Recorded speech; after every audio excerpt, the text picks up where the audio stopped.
Hey everybody, welcome to TLW Podcast. I'm Eric, and today I watched WWE Monday Night Raw episode 1405, which was broadcast on April 27th, 2020. We're back to being pre-taped episodes, basically. Yeah, well, yes, even if it was earlier in the day, it's still pre-taped. So this episode was filmed earlier in the day on Monday, and next week's Raw was filmed after that, or some combination of that. I don't know. And that will take us through to Money in the Bank. They already filmed the next two episodes of SmackDown. Luckily, I haven't encountered any spoilers or anything from those, so I'm pretty excited about that. Hopefully it stays that way.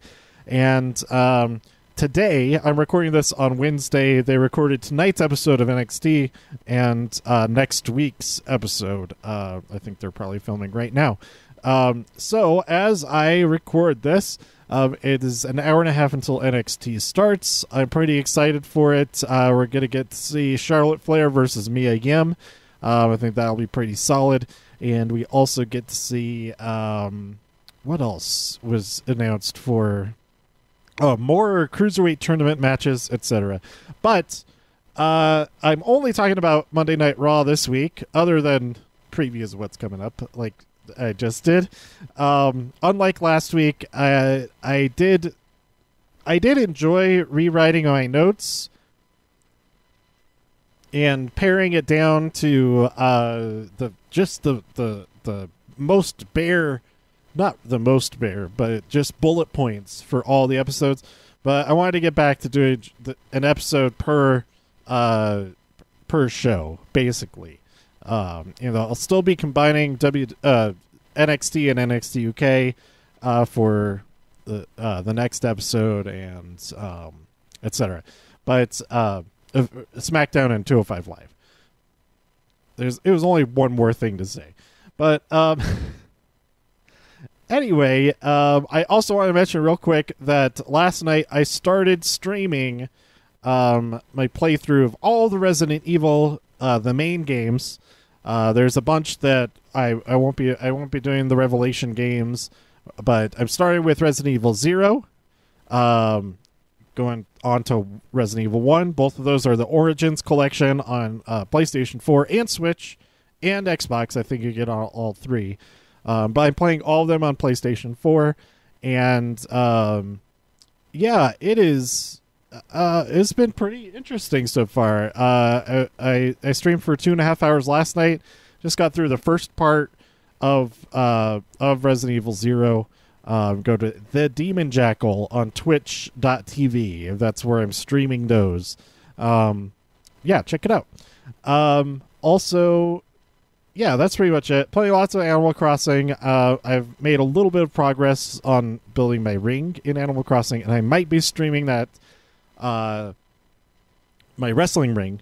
I might be streaming that sometime soon. I guess it could be a boxing ring also, but there's no boxing stuff. At least I haven't encountered any boxing stuff. I've only encountered wrestling stuff. No, there's a punching bag. That's a boxing thing. But there aren't boxing gloves. In fact, there are no hand accessories. Although your hands are just circles. So, I don't know. It would just be different colored hands. But it would be nice to have gloves or something that just, change the color of your hands so that they could go with your outfit like you're wearing. Like, especially in the wintertime, they definitely have to have gloves in there by the wintertime. Otherwise, what's the point? Although it is a tropical island, so maybe it's not that big of a deal. But anyway, okay, let's talk about Raw. Samoa Joe joins Tom Phillips and Byron Saxton on commentary. Replacing Jerry Lawler, at least for now. But Jerry did show up at the end. He introduced the contract signing segment between Drew McIntyre and Seth Rollins for their WWE Championship match at Money in the Bank. I'm really excited for Money in the Bank, especially this segment. Oh, man. Seth is just fantastic here, and him in a suit. Oh my god, he's looking like John Wick, or mainly John Wick. It looks great, but anyway, I'll get to that later. This episode was not bookended as much as it has been. It didn't start and end with the same thing, but the segment right before it ended with the thing that started the episode, which was a VIP lounge hosted by MVP. He had Ray, Alistair, and Apollo there, but it was crashed by Zelina Vega and her gang. There's a big old brawl, and we end up with a 6-man tag team match. I wrote 6-on-6. It's a 3-on-3. So we had who I've been told the Spanish announcers call them Triple A, Andrade, Angel, and Austin. They do not have a name in from the English commentary team, but that's a pretty good name. I like it. But they fight against the 3 who have made it into the Money in the Bank ladder match, and then afterwards, so Apollo, who wins that? Apollo pins Andrade, and Andrade is pretty mad. His partners let him down in the interview afterwards, and then Apollo comes over and says, well, I think I want a title match. And he slaps him right in the face, like the loudest slap. Like, I don't know how Andrade still has a face, and how dare anybody slap such a handsome face, but risking disfigurement there. But he wants to fight one-on-one, and the challenge is accepted, and that is our main event match later. No, it's not the main event match. There is a match that happens after it. But this 6-on-6, or this 6-man tag team, 3-on-3, was like 40 minutes, 45 minutes, something like that. Which, being pre-taped, they probably only actually wrestle like 30 minutes. But with the commercial breaks, they insert the breaks into there. So, I thought that was great. And then later on, we have Apollo versus Andrade. Andrade wins because Apollo's leg gets injured. But they were wrestling like another 20, 30 minutes, it seemed like. So that was pretty cool. But let's see, what was I gonna say? Okay, because Andrade beats Apollo, I'm going out of order for this. Just connecting all the threads to the relevant events or whatever. Apollo is out of the Money in the Bank ladder match, and next week on Raw there will be a second chance gauntlet. Or maybe not a second chance, final chance, something like that. If it's only a second chance gauntlet, then only 3 people will be in the gauntlet match, and then why is that a gauntlet? So there's going to be other people involved in there, because there's only 3 qualifier matches. Now, this is mixing it up with them having all 3 of those qualifiers last week instead of having it spread out like SmackDown did. So I do like I like that difference. That they are making something interesting out of that, to be different from SmackDown, because it is different from SmackDown anyway. I saw a lot of complaints that, they just did this on NXT for the women's ladder match, and yeah, so that's fine. Like, that's fine. What's wrong with that? Also, this is the how it came about, like that was how that was supposed to happen to begin with, to determine that last spot for NXT. This one is out of necessity, storyline wise, because of the events that occurred. So it is different anyway, and also it's with different people. It's not like they're having it's not the same. It might be the same match, but it's with different. If having the same match is a bad thing, then like any singles match is like, they already had a singles match last week. They already had 5 singles matches in the last 2 weeks. Why are they having another one? That's like the same kind of complaint. I think that's kind of that's a dumb thing to complain about. Anybody, we'll see what happens. It hasn't been announced who will be in that match. Just the match itself was revealed on The Bump earlier today. I didn't watch the episode. I just saw a tweet about it. Okay, anyway, we had Nia Jax versus Asuka versus Shayna, which ended. I was really confused about why Nia Jax, her music was playing, and then that was the end of the match. Like, maybe it was thrown out. Maybe I missed it that the match didn't officially start even. And so I was really confused by that. But luckily, right after that, we had a great match between Bobby Lashley and Denzel Dejournay. Also, Aja Smith made her debut as a referee on Raw. She had been reffing on NXT so far, but here she is on Raw. That was awesome. So I'm sure we'll see. I think this is the only match that she worked on this episode.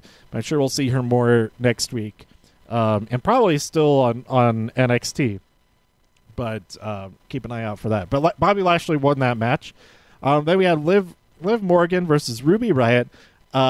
Sarah Logan mentioned a little bit again. I was certain that Sarah Logan was going to pop up after the match or something. We'll see what happens. But Liv, she's calling this move the Oblivion. Best move name like ever. And it's like a sit-down springboard into like a blockbuster sort of thing. I'm not sure what you call it. Maybe it's more like a DDT or a facebuster. I don't know. But it's awesome. And, I need to add block. Let's see. I don't have a pen. Oh, as it turns out, there's a pencil inside of the notebook that I was about to start writing in. Add block card. Because I already have a Buster card. So I'm working on a card game. I don't know the name of the card game, what it's going to be called yet. Right now it's just called Wrestle Card Game. I've been playtesting it. There's been like 6 iterations of it now, and the rules I keep updating the rules, tweaking the rules, all that. And I'll put out a video at some point. I did put out a video already. I don't know if it's still up. I did like a Instagram live, so it's not up anymore. But it's a wrestling card game, and it's all about using cards with different words on them to build your moves. And so I have a Buster card. It just says Buster on it. And then I have like face, back, or breaker is the one that fits a lot more of them. But I didn't think about blockbuster as a pretty standard move, pretty common move, not a standard move necessarily. But there's no block card. But there does make sense for there to be a block card. It could be combined with Blockbuster to make Blockbuster a chop block, a knife edge. No, not a knife edge. I don't have knife edge in there, but and it's also a knife edge chop, not a knife edge block. But you get my meaning, I think. So anyway, keep an eye out for that. I'm pretty excited for it. I haven't worked on it in a few days, but now that I'm talking about it right now, and I wrote that down, like, maybe I should add, change up some of the cards that are in there. But anyway, what were you talking about? Liv Morgan versus Ruby Riott. Then backstage, Liv. It's kind of an awkward interview after hitting the coolest finisher on the episode with the coolest name. I'd say the only name that's even better, not even better, it ties for first place Oblivion and Rampage. Those are the best 2 names for moves, and the moves themselves are really good. But as far as the names go, man, you can't beat those 2. I challenge anybody to tell me a finisher name that's even better than either of those. I don't think you can do it. Those 2 are just so good. They're excellent. Paige Turner is also really good, but it's not as it's not as simple and concise as Rampage. I think Rampage has the edge there. But anyway, Nia backstage, she yells. I knew it was coming. She was speaking normally. I was like, whenever we get a backstage, she ends up yelling and clipping the microphone at some point. And she finally said, "What? I forget what the whole interview, what she was saying. Like, oh, what are you? Oh, she was gonna say, what are you gonna do about it? What is anybody gonna do about it?" And then she yells, "Nothing!" At poor Charlie. Gosh, but at least Charlie got a little bit more flirt action from Angel Garza. She even got a long-stemmed red rose from him. I think it was. Maybe I'm remembering something else. Also, Ride Along. They finally have a new episode of Ride Along. Go watch it. Street Profits and Otis and Mandy. It's amazing. They go on a chariot ride, and the Street Profits run up the stairs in Philadelphia, the Rocky Steps. It's great. Also, they have their trunk is full of. They go to get into their rental car. They open up the back. It is all of these red Solo cups fall out, and then every single time that they open up the back, well, they do it twice, but they all fall out again, and then also like they have to. There's a couple of times when they have to stop quickly, and the entire back, all of them shift forwards because it's also the back seat that's full of them. It's funny. Go check it out. It's on the network. The latest Ride Along episode. But why did I get sidetracked talking about that? I can't remember. But we then saw the Viking Raiders. They challenged the Street Profits. They said that the Street Profits are only on the rise when the Viking Raiders are away, whether it's due to leaving NXT or by being injured, etc. And that they want the smoke. The Street Profits later on accept that challenge for next week, and I think that could be pretty cool match. And I could see the titles changing hands there. That could absolutely prove the Viking Raiders' points. Now, this could be. We did not see Bianca Belair on this episode, but that could be a way to bring. But she's been being mentioned. She has been mentioned during the Ruby Riott and Liv Morgan segments. She's got to be involved with that story, I would think. But having her be part of this trio and the Viking Raiders backing Sarah Logan and the Street Profits backing Bianca Belair, I am all in on that. I've been wanting that for a while. I don't know if I've mentioned it on the show before, but it's like, man, if the Street Profits had her and it was like the roles were reversed, it would be great. Like we had a little bit of a taste of that last week when it was Zelina versus Bianca, or whenever that was. It was maybe a couple weeks ago. And the Street Profits were cheering on Bianca, and Vega's crew were cheering on her. That was great. That was so great. And then it ended up being a mixed match. Mass 3-on-3. I really like that, but that could also happen with the Viking Raiders. But anyhow, we then had the return of the modern day Maharaja, Jinder Mahal. He just beats the crap out of Akira Tozawa. Why is Akira Tozawa going up against? He has a tournament to win. He has a tournament to win. Why is he getting beat up? Why is he even accepting these matches? He has more important things to do. Like winning this tournament. I forget if he has even earned a point in this tournament yet, but he was just obliterated by Jinder Mahal.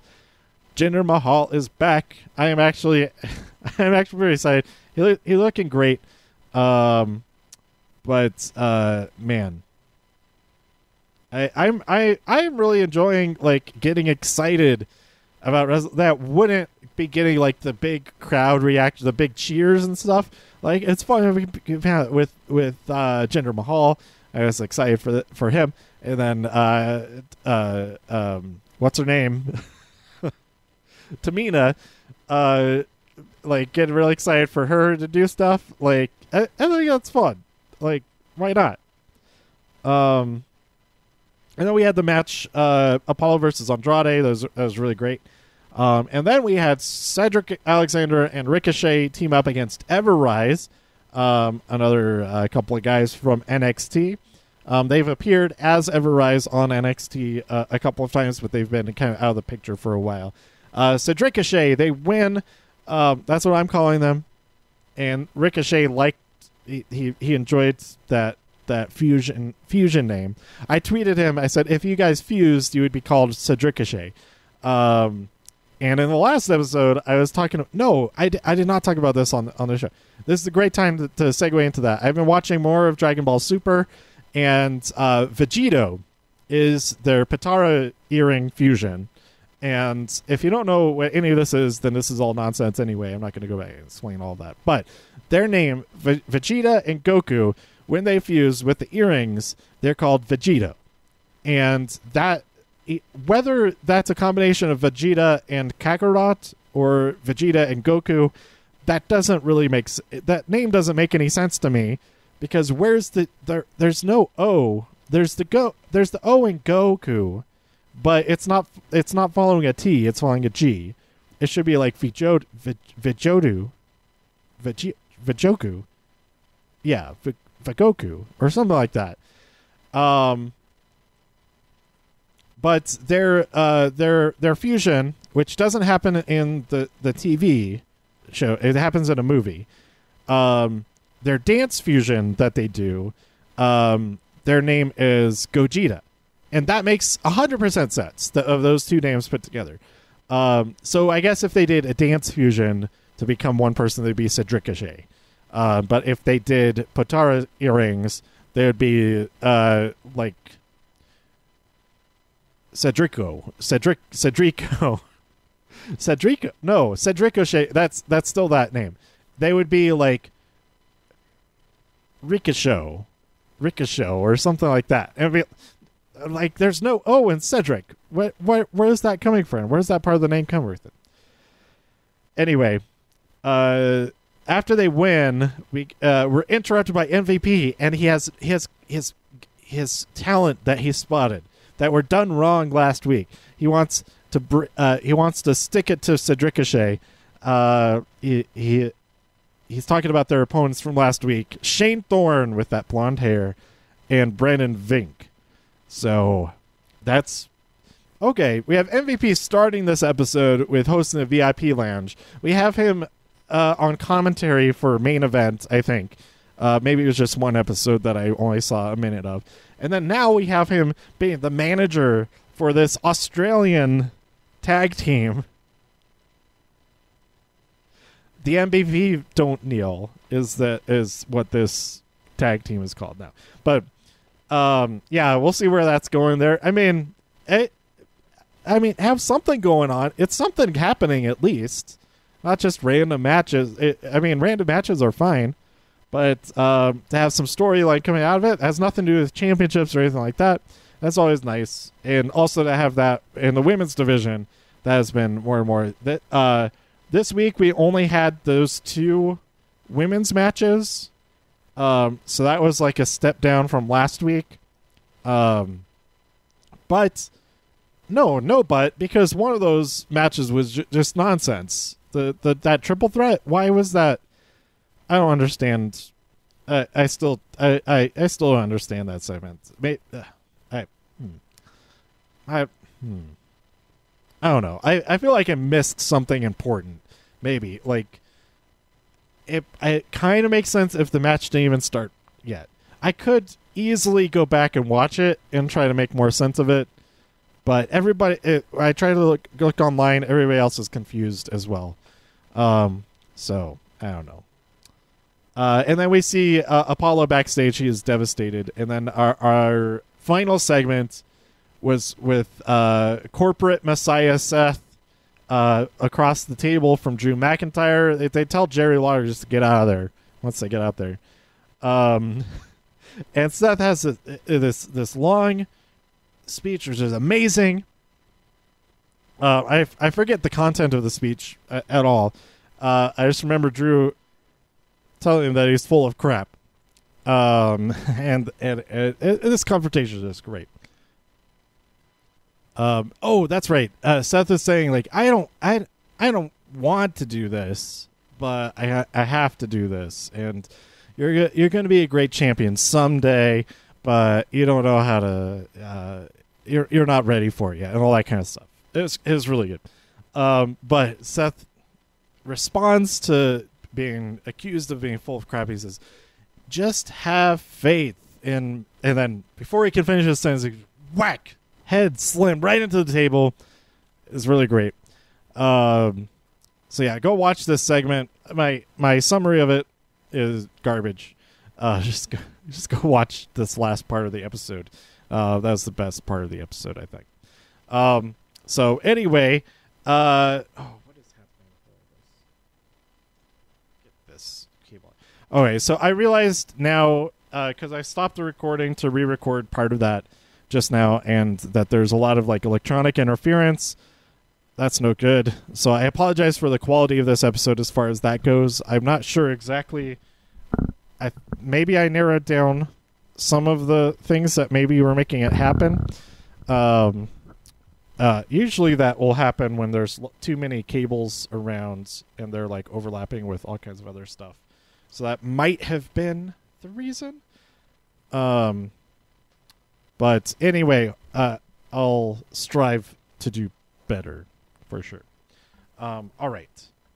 So anyway, that's it for Monday Night Raw. I'm looking forward to see what happens next week, and what happens this week on the other shows, because everything's we're less than 2 weeks away from Money in the Bank, and of course the Money in the Bank matches themselves have Raw and SmackDown participants, and I have been hopeful that we would get Charlotte versus Io Shirai at Money in the Bank, and maybe we'll see that develop a little bit more after her match with Mia Yim on NXT this week.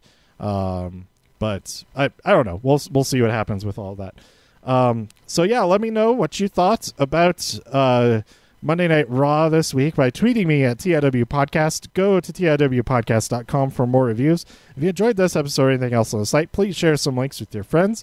Subscribe in iTunes, Spotify, Stitcher, YouTube, wherever you like to listen. Stay safe out there in all of the infinite multiverses, and I'll see you next time here on TIW Podcast. Bye!